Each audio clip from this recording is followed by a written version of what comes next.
नमस्कार दोस्तों, स्वागत है आज के सेशन में।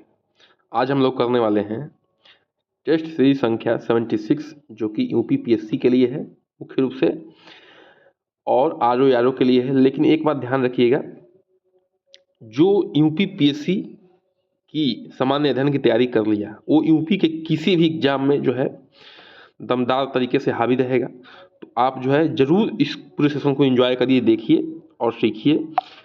ये मेरे बारे में थोड़ा सा क्वालिफिकेशन है, 3 गवर्नमेंट जॉब, रिपीटेड सीटेड, ठीक है, सब क्वालिफाइड है। और इसके बाद जो है हम लोग करने वाले हैं आज का प्रश्नों का सेशन, ठीक है। तो पहला प्रश्न क्या है, देख सकते हैं। उत्तर प्रदेश में सर्वाधिक मात्रा में पाई जाने वाली मृदा कौन सी है? सर्वाधिक मात्रा में कौन सी मृदा पाई जाती है? जलोढ़ मृदा, काली मृदा, सी है दोमट मृदा और डी है लाल मृदा। तो इसका उत्तर हो जाएगा, वो हो जाएगा ए ऑप्शन, यानी कि सर्वाधिक जो है जलोढ़ मृदा पाई जाती है उत्तर प्रदेश में। अब देखिए, जो जलोढ़ मृदा है, ठीक है, इसको कछारी या कछारी भात मृदा भी कहते हैं, ठीक है, ध्यान रखना है। इसका निर्माण जो है काप मिट्टी, कीचड़ एवं बालू से हुआ है, ठीक है। इसका निर्माण किससे हुआ है? काप मिट्टी, कीचड़ एवं बालू से हुआ है। इस मृदा में पोटास और चूना का प्रचुर मात्रा पाई जाती है। तो जलोढ़ मृदा के बारे में इतनी चीजें आपको जानना है। प्रश्न संख्या 2 पे आते हैं। उत्तर प्रदेश में किस क्षेत्र में मृदा गन्ने की कृषि हेतु सर्वाधिक उपयुक्त है? ठीक है, उत्तर प्रदेश में किस क्षेत्र में मृदा जो है गन्ने की कृषि हेतु सर्वाधिक उपयुक्त है? तराई क्षेत्र, मध्यवर्ती मैदान, पहाड़ी पठारी क्षेत्र या उपयुक्त सभी? उत्तर हो जाएगा ए ऑप्शन, यानी कि जो तराई क्षेत्र है वो क्षेत्र जो है गन्ना की कृषि के लिए क्या है? उपयुक्त है। और देखिए, जो तराई क्षेत्र है वो जो है क्या क्या है, उसमें क्या क्या विशेषताएं हैं? महीन कणों की निक्षेप होता है तराई क्षेत्र में, जल की उपलब्धता होती है, धान एवं गन्ने की पैदावार क्या होती है यहाँ पे? अच्छी होती है, ठीक है। जहाँ जल होगा वहाँ धान और गन्ना दोनों अच्छा होगा। महीन कण है तो ये तराई क्षेत्र की विशेषता है, और यहाँ पे जो है धान और गन्ना के उत्पादन ठीक ठाक होता है। प्रश्न संख्या 3 पे हम लोग आते हैं। उत्तर प्रदेश में अवनलिका अपरदन की सबसे अधिक प्रभावित जिला कौन है? ठीक है, अवनलिका अपरदन से सबसे अधिक प्रभावित जिला कौन सा है? मेरठ पहला ऑप्शन है, बी है गोरखपुर, सी है इटावा और डी है फर्रुखाबाद। तो उत्तर हो जाएगा सी ऑप्शन। अवनलिका अपरदन से सबसे अधिक प्रभावित जिला है वो है आपका इटावा। प्रश्न संख्या 4 पे आते हैं। निम्नलिखित में से कौन सही सुमेलित है? ठीक है, ए है मानसूनी वन में सागौन और साखू मिलता है, ठीक है, बिल्कुल सही है। विश्वत रेखीय वन में महोगनी और रोजवुड मिलता है, सही बात है। भूमध्य सागरीय वन में आलू बुखारा और जैतून मिलता है, सही है। तो इसका उत्तर क्या हो जाएगा? डी, यानी कि सभी जो है क्या है? सुमेलित है। तो याद रखना है कि मानसूनी वन में जो है सागौन और साखू मिलते हैं, ये पेड़ है। विश्वत रेखीय वन में महोगनी और रोजवुड मिलते हैं। भूमध्य सागरीय वन में आलू बुखारा और जैतून मिलते हैं। आगे बढ़ते हैं, प्रश्न संख्या 5 पे पहले जान लीजिए, जो कोणधारी वन होते हैं, ठीक है, इसमें जो है चीड़ और फर मिलते हैं, ये भी आपको ध्यान रखना है। प्रश्न संख्या 5 पे चर्चा करते हैं। निम्नांकित में से, ठीक है, कौन भारतीय गणतंत्र का प्रमुख होता है? निम्नलिखित में से कौन जो है भारतीय गणतंत्र का प्रमुख है? भारत के राष्ट्रपति, भारत का प्रधानमंत्री, मंत्रिमंडल या राजनीतिक मंत्री परिषद सहित? उत्तर हो जाएगा ए, यानी कि जो भारत के राष्ट्रपति महोदय होते हैं वो जो है क्या है? भारतीय गणतंत्र के प्रमुख हैं। संविधान में ऐसा उल्लेखित है। देखिए, अनुच्छेद 52 में क्या उल्लेखित है? भारत का एक राष्ट्रपति होगा जो राज्य का अध्यक्ष होता है, ठीक है, भारत के एक राष्ट्रपति होंगे जो राज्य क्या होंगे? अध्यक्ष होंगे। अनुच्छेद 53 में भारत सरकार की समूची कार्यवाही उसके नाम से की जाती है, ठीक है। हालांकि एक नॉमिनल हेड है, लेकिन समूची कार्यपालिका की कार्यवाही जो है राष्ट्रपति महोदय के मतलब कि नाम से की जाती है। जो एक्चुअल हेड है वो तो प्रधानमंत्री हैं, लेकिन नॉमिनल हेड कौन है? वो राष्ट्रपति महोदय हैं। लेकिन जो है संविधान में उल्लेखित है कि जो है उनके नाम से कार्यपालिका की समूची कार्यवाही की जाएगी। आगे बढ़ते हैं, प्रश्न संख्या 6 पे आते हैं। निम्नलिखित में से कौन सा सही सुमेलित है? कौन सही सुमेलित बताइए?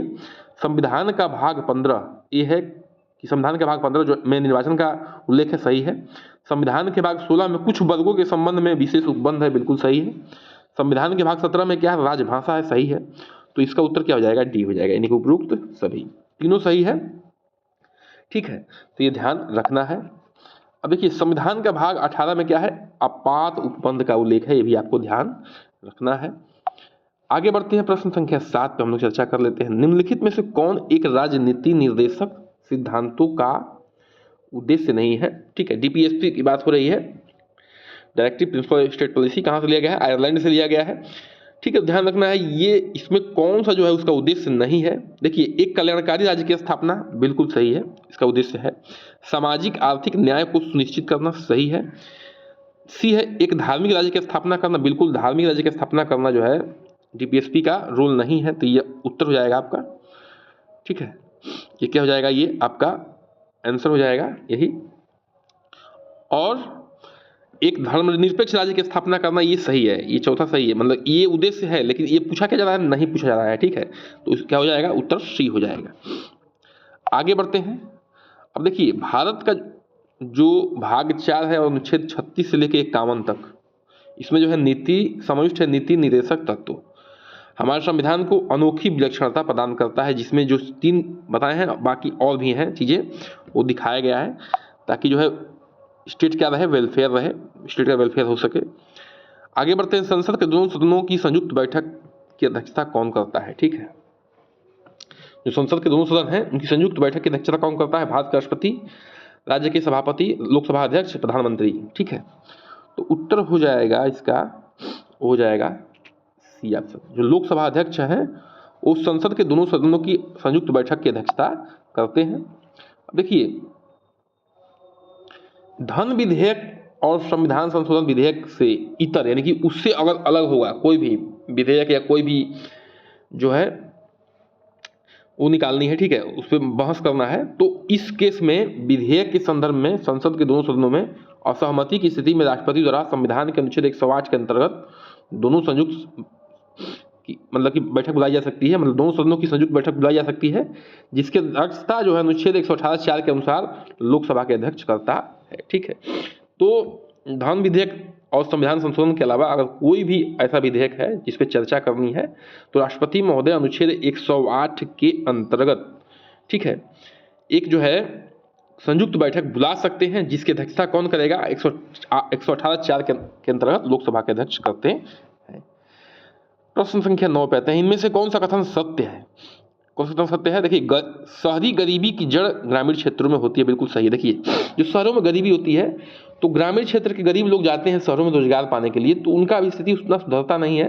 ठीक है, तो वो गरीबी बने रहते हैं। तो शहर में जो गरीबी है उसका जड़ जो है कहाँ शुरू होती है, गाँव से ही शुरू होती है। ग्रामीण क्षेत्रों में शिक्षा का स्तर निम्न होता है, ये भी बिल्कुल सही है। तो उपरोक्त तो सी दोनों सही है, उत्तर क्या हो जाएगा, उत्तर हो जाएगा आपका सी ऑप्शन। अब देखिए थोड़ा सा विश्लेषण कर लेते हैं इसका। शहरों में रोजगार और अन्य जीविकोपार्जन के साधनों के तलाश में ग्रामीण लोग का प्रवासन होता है, यानी कि ग्रामीण लोग जो है शहरों में रोजगार के लिए जाते हैं, जिससे शहरों की गरीबी क्या होती है, बढ़ जाती है। आगे बढ़ते हैं, प्रश्न संख्या 10 पे आते हैं। भारत में गरीबी का स्तर निर्धारित होता है। ठीक है, भारत में जो है गरीबी का स्तर निर्धारित किससे होता है। ए है विभिन्न प्रदेशों के प्रति व्यक्ति आय के आधार पर, बी है औसत घरेलू आय के आधार पर, सी है घरेलू उपभोक्ता के व्यय के आधार पर, और डी है देश की मलिन आबादी के आधार पर। तो उत्तर हो जाएगा सी, घरेलू उपभोक्ता के व्यय के आधार पर होता है ये गरीबी का निर्धारण NSSO के अनुसार। ठीक है, तो ये ध्यान रखना है। इसी के साथ जो है आज का सेशन क्या होता है, समाप्त होता है। बिल्कुल जो है अच्छा लगा वो सेशन तो चैनल को करिए सब्सक्राइब, लाइक, शेयर और कमेंट। बने रहिए हमारे साथ। नमस्कार।